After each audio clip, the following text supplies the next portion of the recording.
Hello everyone.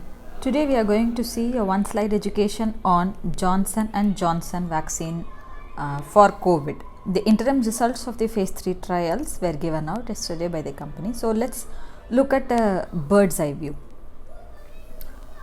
This is a viral vector based vaccine from chimpanzee adenovirus type 26, which is similar to that of your AstraZeneca Oxford vaccine, which is also a viral vector based vaccine.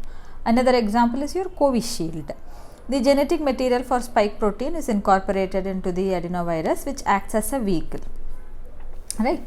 This is nothing new. Similar viral vector based vaccine that was produced by Johnson and Johnson was the Ebola vaccine that was produced during the epidemic previously. Currently there is no nice naming for the vaccine, it's just a bunch of letters, but you can remember it easily. It's adenovirus 26 serotype, coronavirus 2.S for spike protein, I think. The study was ensemble. I hope that's how you pronounce it.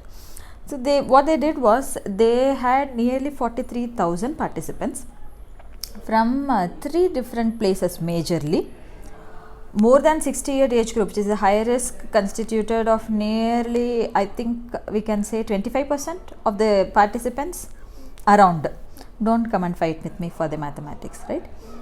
And people with comorbidities accounted for nearly 41% of the study population, and 6% were HIV proven. The study was done predominantly in more than 18 years age groups. Predominantly, it is more than 18 years age group.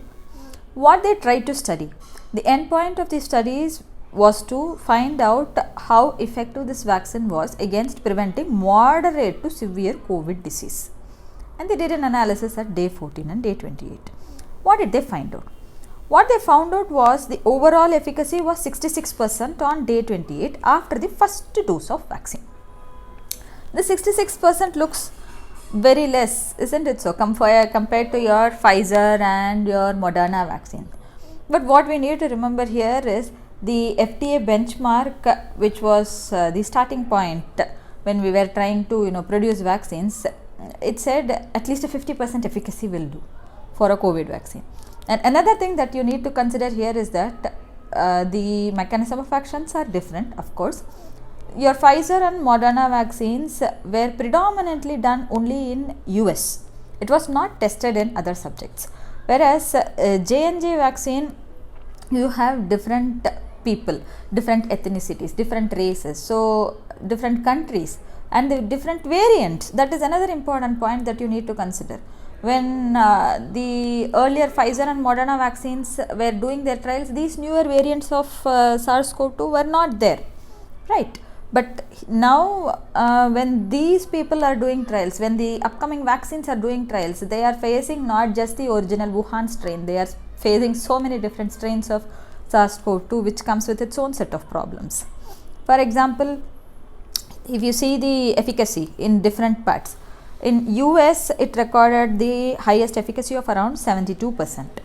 Latin America was lower at around 66% and South Africa was even lower at 57%. But what is important here is that 95% of the cases in South Africa were of the new variant SARS-CoV-2. It was not the original strain. So even against this new variant, it is 57% protective. I think that is how you are supposed to interpret these results. Other two vaccines or the earlier vaccines, we expect the efficacy to drop a little, alright, because of these new strains. We do not know yet by how much, because there are no studies. One of the other vaccines that are upcoming is Novavax. I think you must have heard it, right? Novavax also, if you see, they initially recorded a very good efficacy of about 90%. But when they tried doing the same study in South Africa, their efficacy dropped to 49%.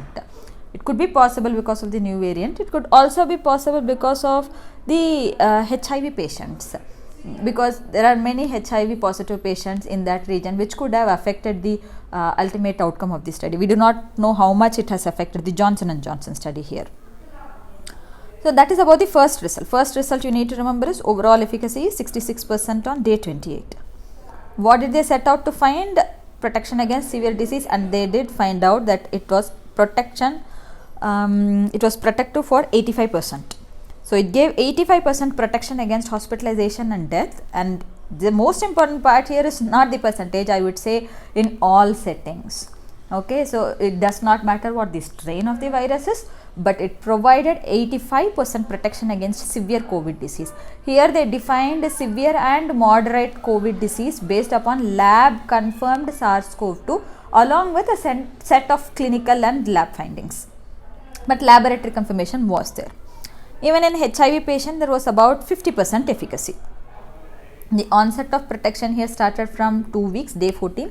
Age studied, as I discussed, was more than 18 years. There were also higher risk patients, more than 60-year-old and comorbid patients involved in the study. The advantages of J&J vaccine can be a single dose vaccine.